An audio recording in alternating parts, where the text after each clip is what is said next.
Oke kawan-kawanku semuanya, gimana sehatnya kalian? Sehat lah kan? Kalau nggak sehat nggak mungkin tonton kalian video ini ya kan? Ya semoga saja kita selalu diberikan kesehatan jasmani, rohani, serta kesehatan kantongi. Nah tapi kan sebelum kita lanjut ke inti videonya, seperti biasa bagi kawan-kawan yang baru bergabung, waktu dan tempatnya kami persilahkan buat pencet tombol subscribe pada channel si Dodo. Karena sejatinya channel ini akan memberikan kita semua tentang edukasi, eksplorasi, serta petualangan seru para petani khususnya pada kebun sawit. Cuman langsunglah kalian gerakkan tangan kalian itu ya kan buat subscribe. Jangan asik kalian gerak-gerakkan tangan kalian itu ke arah yang tak berfaedah ya kan kawan. Bahaya nantinya nggak ada manfaatnya itu ya kan.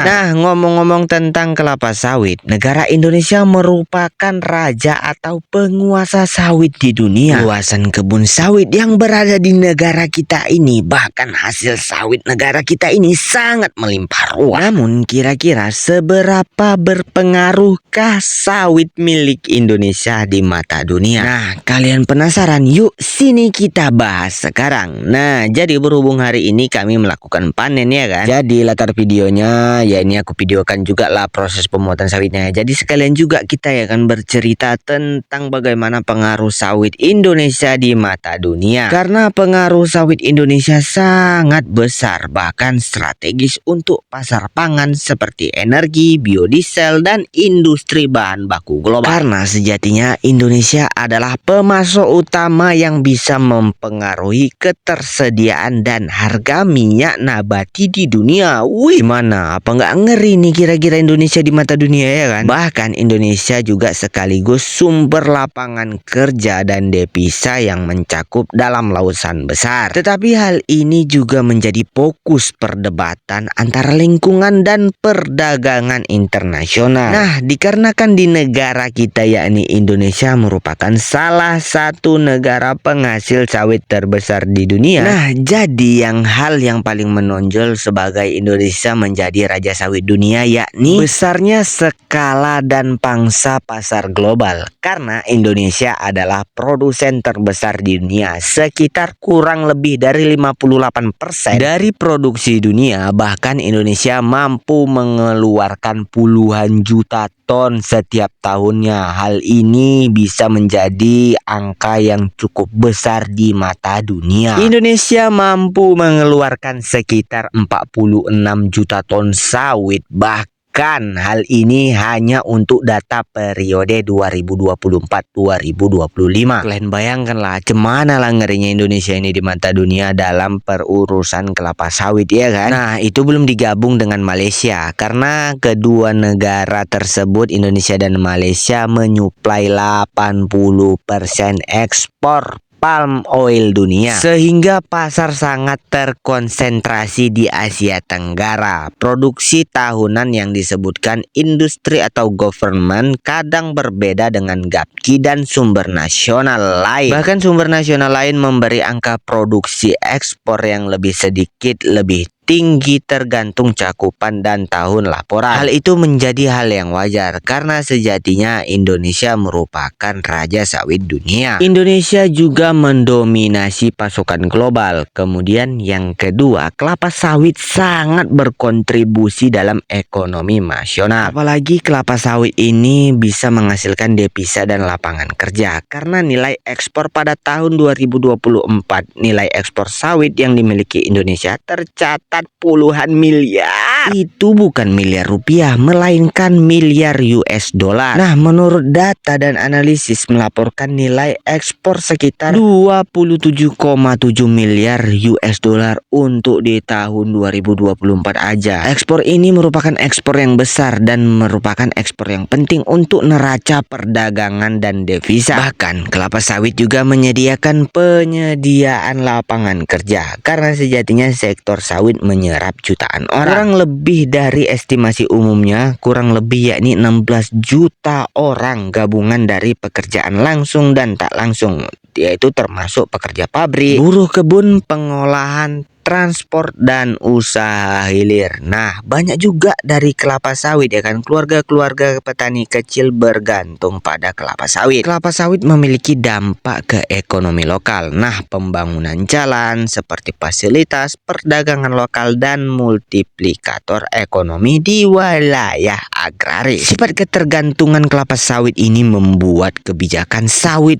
punya implikasi sosiologi yang tinggi, bahkan pengaruh terhadap harga dan ketersediaan pangan global karena pangsa-pangsa besar. Keputusan kebijakan Indonesia langsung mempengaruhi pasokan dan harga minyak nabati dunia. Nah, kayak gitulah saking ibaratnya besarnya lah Indonesia ini ya kan. Jadi harga pasokan dan harga minyak nabati dunia itu ibarat katanya Indonesia yang pegang lah. Contoh nyatanya pada April 2022 di mana pembatasan ataupun larangan ekspor sawit Indonesia menyebabkan gejolak pasar dan kenaikan harga minyak nabati global. Ya cemana nggak naik ya kan, orang ekspor Indonesia mau dihalang-halangi orang itu gawat lah ya kan, hancur langsung ibaratnya apa namanya keuangan global dunia pada waktu itu ya kan. Hal ini menunjukkan kemampuan negara untuk mengubah suplai global dalam waktu singkat. Baru bentar aja lah ibaratnya kayak gitu kan, udah langsung panik lah dunia ini ya kan.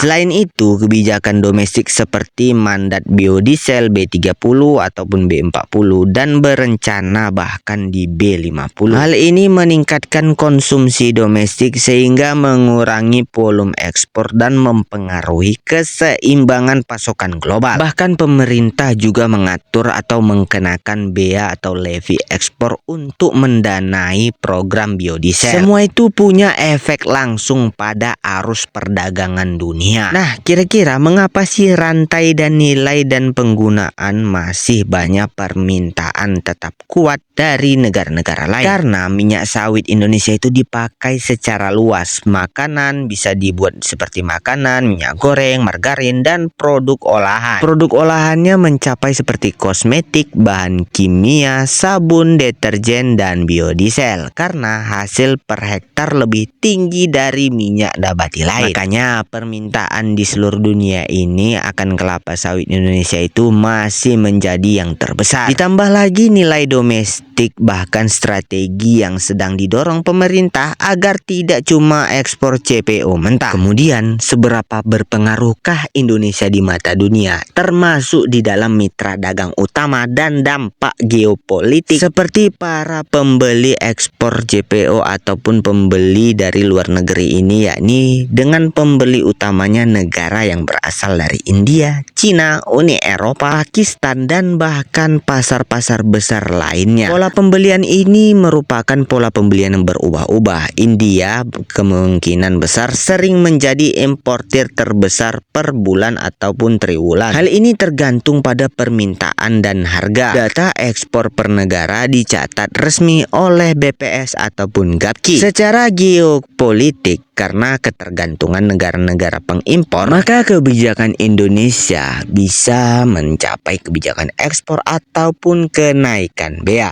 bisa menjadi alat tawar dalam negosiasi perdagangan. Contohnya saja perundingan dagang antara UE dan Indonesia yang menempatkan produk seperti sawit sebagai komoditas penting dalam hubungan dagang. Karena isu lingkungan dan reputasi bahkan pengaruh terhadap akses pasar nantinya bisa menuai kritik internasional. Ekspansi sawit historis sering dikaitkan dengan deforestasi, kerusakan gambut, kebakaran lahar, dan hilangnya keanekaragaman hayati. Isu-isu ini juga mempengaruhi citra ekspor Indonesia dan mendorong pembeli, penyelenggara, retailer ataupun regulator di luar negeri untuk menuntut bukti rantai pasokan bebas deforestasi, regulasi dan standar RSPO, dan inisiatif traceability jadi semakin penting. Hal ini karena adanya kemajuan tetapi tantangannya menjadi lebih tinggi. Dengan tingginya hal-hal tersebut bukan berarti tanpa resiko dan kerentanan, bahkan resiko dan kerentanan yang bisa mengurangi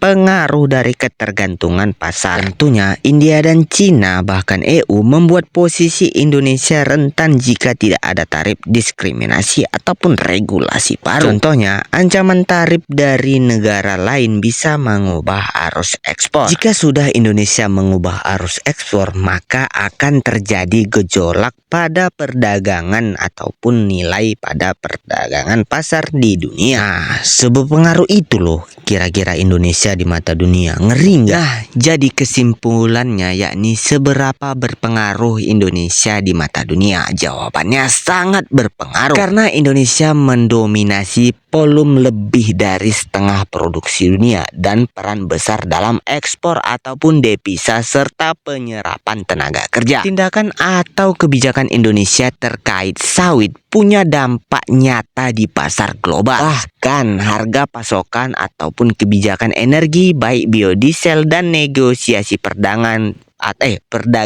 semuanya di tangan Indonesia. Namun pengaruh itu menghadapi tantangan dari isu lingkungan seperti regulasi internasional dan kebutuhan untuk meningkatkan keberlanjutan agar pengaruh tetap kuat dan berkelanjutan. Namun kira-kira jika seluruh wilayah di Indonesia dipenuhi oleh tanaman sawit, apakah negara kita berdampak bagi flora dan faunanya dalam ekosistem yang tidak stabil? Kira-kira menurut kalian gimana? Coba kalian tulis di kolom komentar. Kalau kayak gitu, sampai bertemu di video selanjutnya ya kawan-kawan. Dadah!